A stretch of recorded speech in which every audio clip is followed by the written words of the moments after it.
বাংলাদেশ টি-20 বিশ্বকাপ খেলবে কিনা এটা এখন কিন্তু কার যেমন গোপন কোনো বিষয় নাই এবং এই বিষয় নিয়ে আর সন্দেহেরও কোনো অবকাশ নেই। কারণ না গেলেই ক্ষতি হবে আর খেলতে গেলেই বেশি ক্ষতি হবে। এই লাইনটা শুধু মন্তব্য নয়, আজকের বাস্তবতারই প্রতিফলন। বাংলাদেশ ক্রিকেট বোর্ড বিসিবি ও সরকারের যৌথ সিদ্ধান্ত হচ্ছে বাংলাদেশ ভারতে আসন্ন টি-20 বিশ্বকাপ ক্রিকেটে তারা অংশগ্রহণ করবে না যতক্ষণ পর্যন্ত না আইসিসি বাংলাদেশের ম্যাচগুলো ভেন্যু পরিবর্তন করে শ্রীলঙ্কায় আয়োজনের ব্যবস্থা না করবে। কারণ হিসেবে বাংলাদেশ ইতোমধ্যে একবার নয় দুইবার নয়, তারা বারবার জানিয়েছে, কিন্তু আইসিসি বাংলাদেশের বিষয়টিকে গুরুত্ব না দিয়ে গতকালকের আইসিসি মিটিংয়ে একটা ভোটাভুটি আয়োজন করে এবং সেই ভোটাভুটিতে বাংলাদেশের বিপক্ষে বেশিরভাগ ক্রিকেট বোর্ডের প্রধানরা তারা ভোটাধিকার প্রদান করে এবং যার কারণে আইসিসি থেকে ঘোষণা দেওয়া হয় যে বাংলাদেশকে অবশ্যই ভারতের মাটিতে যেই এই বিশ্বকাপ ক্রিকেটে অংশগ্রহণ করতে হবে। তবে ইতিমধ্যেই এই সিদ্ধান্তটি আইসিসি যে একটা বিতর্কিত সিদ্ধান্ত নিয়েছে এবং বাংলাদেশকে আগামী 24 ঘন্টার ভিতরে তাদের সিদ্ধান্ত জানানোর জন্যও আলটিমেটাম বেঁধে দেওয়া হয়েছিল। তারপরে বাংলাদেশ ক্রিকেট বোর্ডের প্রধান আমিনুল ইসলাম বুলবুল তিনি ক্ষুব্ধ প্রতিক্রিয়া ব্যক্ত করেছেন। উল্লেখ করেছেন যে ইন্টারন্যাশনাল ক্রিকেট কাউন্সিল কখনো এমন সিদ্ধান্ত বা এমন আলটিমেটাম বেঁধে দিতে পারে না, কেননা বাংলাদেশ কিন্তু অন্য কোনো দেশ নয়, বাংলাদেশ আইসিসির একটি পূর্ণ সহযোগী দেশ। তাই বাংলাদেশকে ছাড়া আইসিসি যদি ক্রিকেট বিশ্বকাপ আয়োজন করতে চায় তাহলে সেক্ষেত্রে তাদের যে রুলস অ্যান্ড রেগুলেশন রয়েছে সেটা কিন্তু লঙ্ঘিত হবে, ভায়োলেটেড হবে। তো এই ক্ষেত্রে আইসিসি নিরপেক্ষতা যদি ধরে রাখতে চায় এবং তারা যে ভারতের দালালি করছে না বা ভারতের পক্ষে তারা ভূমিকা পালন করছে না এটা যদি প্রমাণ দিতে চায় তাহলে অবশ্যই অন্যান্যদের ক্ষেত্রে যে নিয়মটা বাংলাদেশের ক্ষেত্রেও সেম একই নিয়ম প্রয়োগ করতে হবে। আইসিসি ইতিমধ্যে জানিয়েও দিয়েছে যে তারা কোনোভাবেই ভেন্যু পরিবর্তন করবে না। তারা উল্লেখ করেছে যে নিরাপত্তার যে বিষয়টি সেটা বিশ্বাসযোগ্য কোনো গ্রহণযোগ্যতা নেই এবং শিডিউলও এক্ষেত্রে বদলানো আর সম্ভব নয়।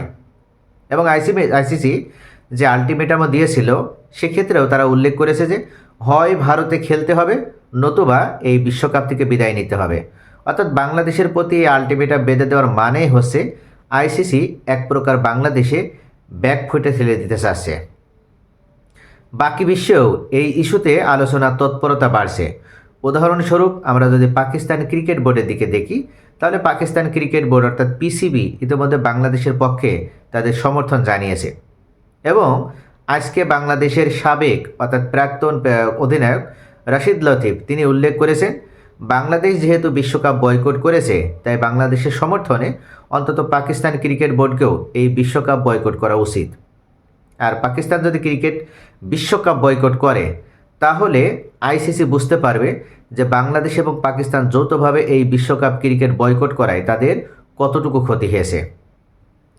রাশিদ লতিফ উল্লেখ করেছেন যে এখনই সময় পাকিস্তানকে শক্তিশালী ভূমিকা পালন করতে হবে এবং তাদের মেরুদণ্ড সোজা রেখে আইসিসিকে জানিয়ে দেওয়া যে পাকিস্তান এবং বাংলাদেশকে বাদ দিয়ে যদি তারা বিশ্বকাপ আয়োজন করতে চায় তাহলে সেক্ষেত্রে আইসিসির এই বিশ্বকাপের কোনো ভ্যালু থাকবে না।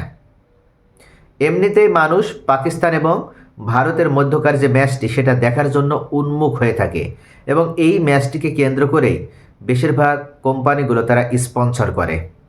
তা এক্ষেত্রে যদি বাংলাদেশকে এই বিশ্বকাপের শেষ পর্যন্ত সুযোগ না দেওয়া হয়, এখনও যদিও বাংলাদেশ ক্রিকেট বোর্ডের প্রধান আমিনুল ইসলাম বুলবুল আশাবাদী যে আইসিসি পুনর্বিবেচনা করবে এবং বাংলাদেশকে এই বিশ্বকাপে শ্রীলঙ্কার ভেন্যুতে তাদের ম্যাচগুলো আয়োজন করে আইসিসি নিরপেক্ষতার রক্ষা করতে পারবে এবং নিরপেক্ষতার ভিত্তিতে বাংলাদেশের সাথে সুবিচার করতে পারবে।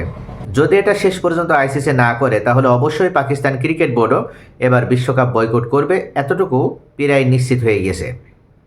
তো হঠাৎ করে এই নিরাপত্তা বিষয়টা সূত্রপাত কোথায়? আপনারা সকলেই জানেন যে রাজনৈতিক উত্তেজনা এটার পেছনে যেমন ভূমিকা পালন করেছে ঠিক তেমনইভাবে মুস্তাফিজ ইস্যুটাও এখানে বড় কিন্তু একটা ভূমিকা পালন করেছে। আইসিসি নাকি নিজেরাও তারা তথ্য যাচাই করে দেখেছে, এমনকি তাদের যে তথ্য সেখানে উঠে এসেছে যে বাংলাদেশের জন্য এই মুহূর্তে ভারতে ক্রিকেট খেলতে যাওয়াটা চরম একটা ঝুঁকিপূর্ণ। এমনকি বাংলাদেশ ক্রিকেট বোর্ডের প্রধান আমিনুল ইসলাম বুলবুলও সেটা স্বীকার করেছেন এবং বাংলাদেশ ক্রীড়া উপদেষ্টা আসিফ নজরুলও সেই বিষয়টি স্বীকার করেছেন।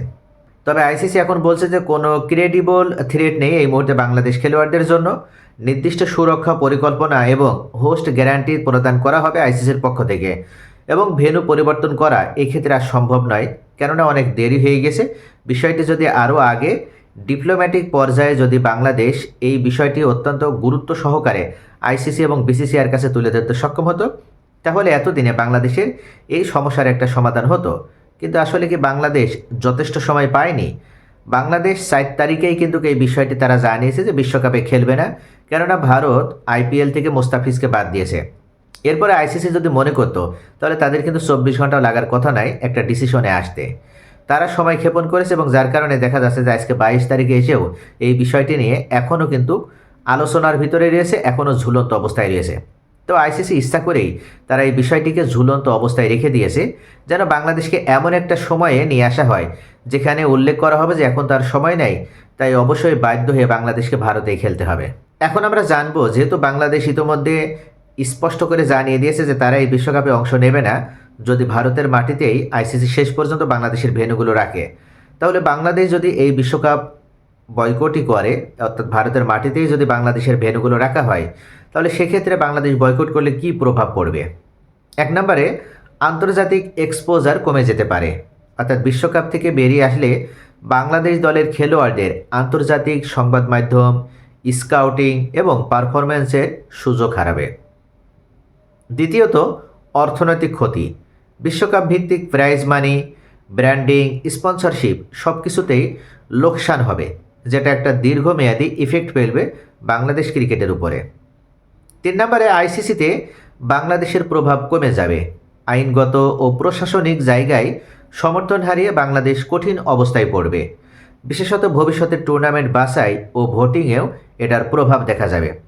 বাংলাদেশকে এক্ষেত্রে সরাসরি তাদের পয়েন্ট বা রেটিং কমে যাওয়ার কারণে পরবর্তী বিশ্বকাপ 27 সালে যে বিশ্বকাপ, সেখানে তাদেরকে অংশগ্রহণ করতে হলে বাছাই পর্ব পার হয়ে আসতে হবে। এবং চতুর্থ, সমর্থকদের মূল্যায়নের ক্ষেত্রেও কিন্তু দেশের ভক্তরা দেশের সরকারের নিরাপত্তা সিদ্ধান্তকে স্বাগত জানাতে পারে, আবার আরও কিছু সমর্থক মনে করতে পারে যে খেলাধুলা রাজনীতি মুক্ত হওয়াই উচিত ছিল, অর্থাৎ এখানে সমর্থকরা দুইটা মেরুতে বিভক্ত হয়ে যাবে। তো সব দিক বিচার বিবেচনায় আমরা যদি দেখি তাহলে কি হতে পারে পরবর্তীতে? বিসিবি, সরকার ও খেলোয়াড়রা এখনও একটি মিরাকল বা বিশেষ সিদ্ধান্তের অপেক্ষায় তারা আশাবাদী হয়ে আছে। আইসিসি থেকে যাতে তারা মনে করছে যে হয়তো এমন একটা সর্বশেষ সিদ্ধান্ত আসবে যাতে তারা বিশ্বকাপে অংশগ্রহণ করতে পারে। এবং আইসিসি যে 24 ঘন্টা আলটিমেটাম দিয়েছিল এবং স্কটল্যান্ড যেন পরিবর্তে বাংলাদেশকে ওয়ার্ল্ড কাপে নেওয়া হবে বলেও যে খবরটা এসেছে, এটার পরিপ্রেক্ষিতেও কিন্তু একটি কথা বলা যায়, সেটা হচ্ছে আইসিসি এক প্রকার বাংলাদেশ ভারতের মাটিতে খেলবে না সেটা তারা নিজেরাই আগে থেকে জানতে পেরেছে এবং অনুধাবন করতে পেরেছে, এবং যার কারণেই তারা স্কটল্যান্ডকেও এখন পর্যন্ত প্রস্তুতি গ্রহণ করতে বলে রেখেছে। আইসিসি চাইলেই বাংলাদেশের দাবি মেনে নিয়ে তারা খুব সহজেই কিন্তু বাংলাদেশকে এই বিশ্বকাপে অংশগ্রহণ করার সুযোগ প্রদান করতে পারে। আপনি কি মনে করেন, বাংলাদেশকে বিশ্বকাপ থেকে সরে যে তারা সঠিক সিদ্ধান্ত গ্রহণ করেছে, নাকি বাংলাদেশ একটি ভুল সিদ্ধান্ত নিয়েছে? আপনার মূল্যবান মতামত কমেন্টে জানান। সকলে ভালো থাকুন।